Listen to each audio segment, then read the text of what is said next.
नमस्कार, मैं श्रीकांत चौहान आप सभी का ट्रेड टॉक के पॉडकास्ट में स्वागत करता हूँ। सबसे पहले अगर हम हमारे इस पर्टिकुलर मार्केट को ग्लोबल फ्लोज या ग्लोबल मैक्रोस के साथ अगर देखते हैं तो एशियन स्टॉक्स में आज हमने कुछ तेज़ी देखी है। उसका सबसे बड़ा रीज़न यही है कि जो यूएस में टेक कंपनीज़ में सेल ऑफ हुआ था उसमें कुछ एक रिवर्स एक्टिविटी बन सकती है, क्योंकि अमेज़ॉन ने जो अपने पोस्ट मार्केट जो रिवेन्यू नंबर्स दिए हैं वो उम्मीद से बेटर है और इसी वजह से अमेज़ॉन के शेयर्स में हमने पोस्ट मार्केट तेज़ी देखी है। इसी वजह से यूएस के स्टॉक फ्यूचर्स पॉजिटिव में ट्रेड कर रहे हैं। साथ ही साथ इंटेल के भी नंबर्स उत्साहजनक थे। इसके अलावा अगर हम 10 साल के बॉन्ड यील्ड को देखें तो वो 4.85 के करीब वापस से आ चुका है, डिस्पाइट वहाँ पे जो जीडीपी के नंबर्स थे वो उभर के आए और जो पर्सनल कंजम्पशन एक्सपेंडिचर के जो नंबर्स आने वाले थे वहाँ पे भी हमने इम्प्रूवमेंट देखा। लेकिन डिस्पाइट दैट बॉन्ड यील्ड 4.85 के करीब आया है, जो इंडिकेट करता है कि शायद इस मीटिंग में जो इंटरेस्ट रेट हाइक की जो उम्मीदें थी वो मुझे लगता है कि थोड़ी कम हो रही है और इसी वजह से बॉन्ड यील्ड में एक हमने अच्छा खासा करेक्शन देखा। क्रूड ऑयल यहाँ पे भी हमने एक करेक्शन देखा है, $88 के करीब ही आके रुका हुआ है। और अगर हम हमारे डोमेस्टिक फ्लोज को देखें तो यहाँ पे एफआईएस ने जम के बिकवाली की है।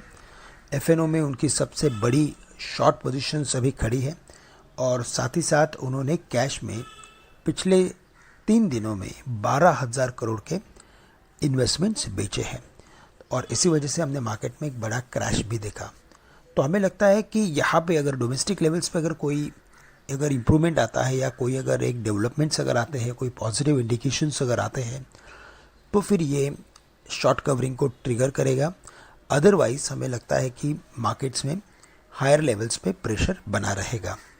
हमारे सेटअप की बात करें तो हमें लगता है कि मार्केट ने एक first leg of correction complete किया है एट 18,850।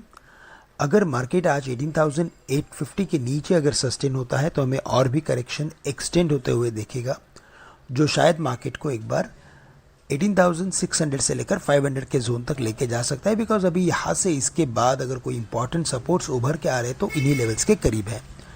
अगर हायर लेवल्स पे अगर कोई तेज़ी बननी है तो मार्केट को 18,930 के ऊपर सस्टेन होना पड़ेगा। इन लेवल्स के ऊपर आते ही हम एक बार 19,025 से लेकर 19,075 तक के लेवल्स देख सकते हैं और इन लेवल्स के करीब निफ्टी ने एक बेरिश गैप पिछले हफ्ते छोड़ा था। तो इन लेवल्स के करीब मार्केट आके एक बार यहाँ पे कुछ वापस से प्रॉफिट टेकिंग या liquidation of old long positions हो सकता है।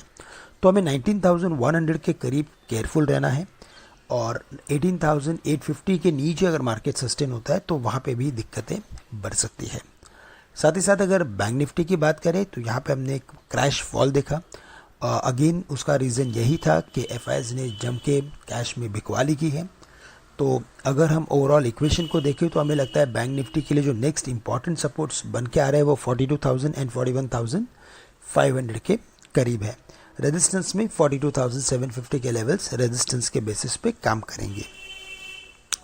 अगर यहाँ पे मीडियम टू लॉन्ग टर्म का व्यू है तो बिल्कुल 18,900 से लेकर 18,800 के रेंज में कुछ सिलेक्ट स्टॉक्स खरीदे जा सकते हैं। और साथ ही साथ अगर कोई करेक्शन में अगर एक्सटेंशन अगर आता है, अगर एक्सटेंशन या एमिटू से अगर करेक्शन बढ़ता है तो 18,600 से लेकर 500 के रेंज में भी हम medium to long term view से कुछ इन्वेस्टमेंट्स करके चल सकते हैं।